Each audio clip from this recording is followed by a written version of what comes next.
So revenue source இப்போ நீங்கள் group 4 எழுத போகிறீங்க, குரூப் 1 குரூப் 2 அப்படின்னா ஒரு வேலைக்கு போனீங்கன்னா உங்களுக்கு வந்து ரெவன்யூ சோர்ஸ் என்ன, அதோட இன்கம் இல்லையா?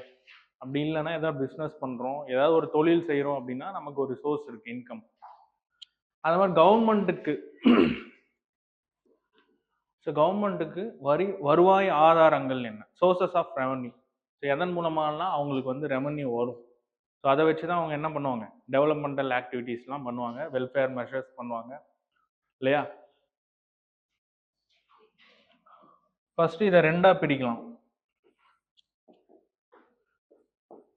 டாக்ஸ் ரெவன்யூஸ்,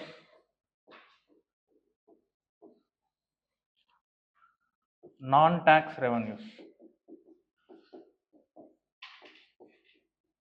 வரி வருவாய், வரி அல்லாத வருவாய்கள் என்ன?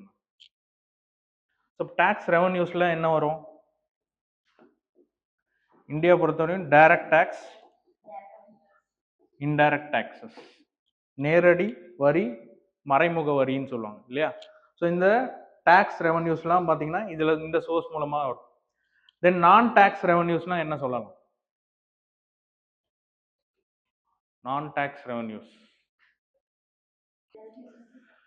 மகாபலிபுரம் போயிருக்கீங்களா? அங்க அந்த ஷோர் டெம்பிள்லாம் போயிருக்கீங்களா? இல்லை அந்த மாதிரி ஏதாவது பராமரிக்கப்பட்ட இடங்கள் அதெல்லாம் போயிருக்கீங்களா? ஸோ அங்கெல்லாம் ஏதாவது உங்ககிட்ட 100 ரூபா 25 ரூபா அந்த மாதிரி கலெக்ட் பண்ணுவாங்களா?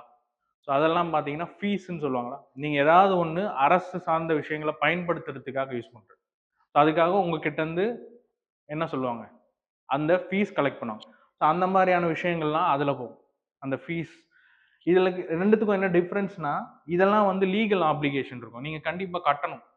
இப்போ உங்க மேல வந்து இந்த வரி விதிக்கப்பட்டிருக்கு அப்படின்னா நீங்க அந்த வரியை வந்து கட்டணும் அரசுக்கு. அப்படி நீங்க கட்ட மறுப்பு தெரிவிச்சீங்கன்னா என்ன பண்ணலாம், உங்க மேல லீகலா ஆக்ஷன் எடுக்க முடியும்.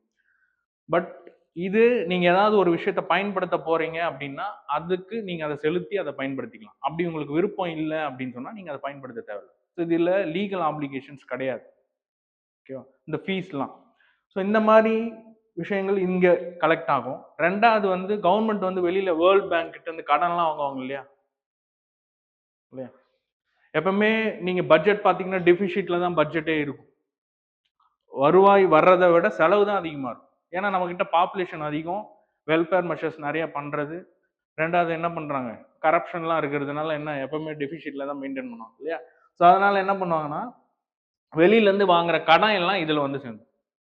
ஸோ வரி வருவாய் அப்படின்றது டைரக்ட் அண்ட் இன்டைரக்ட் டாக்ஸஸ். அந்த டைரக்ட் டாக்ஸ் கீழே என்னென்ன டாக்ஸஸ் வரும், இன்டைரக்ட் டாக்ஸ் கீழே என்னென்ன டாக்ஸஸ் வரும். இன்டைரக்ட் டாக்ஸஸ் தான் இப்போ ஒரே வரியா மாத்திருக்காங்க, என்னது, ஜிஎஸ்டி அப்படின்னு சொல்லிட்டு.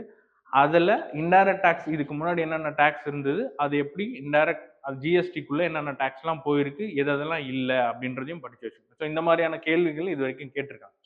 ஃபர்ஸ்ட் நமக்கு சோர்ஸ் ஆஃப் ரெவன்யூன்னு பார்த்தீங்கன்னா இது ரெண்டு சோர்ஸ் தான்.